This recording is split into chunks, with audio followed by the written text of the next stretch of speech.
อาหารเช้าเสร็จแล้วค่ะเพื่อนๆดูค่ะ อาหารฝรั่งนะคะ ซุปค่ะซุ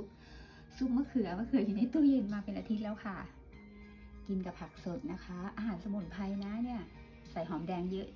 เราชอบค่ะ และอันนี้จากเพื่อนปานีทะเลบัวแดงบ้านเรานะจ๊ะแหนมเห็ดเขาเอาเห็ดต้มสุกนะคะมาทำนะ วิธีการทำไม่ทราบจ้ะเพราะได้มาฟรี แล้วก็แหนมหมูจ้า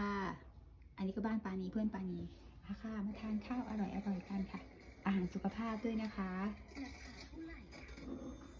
อร่อยไปด้วยกันนะจ๊ะ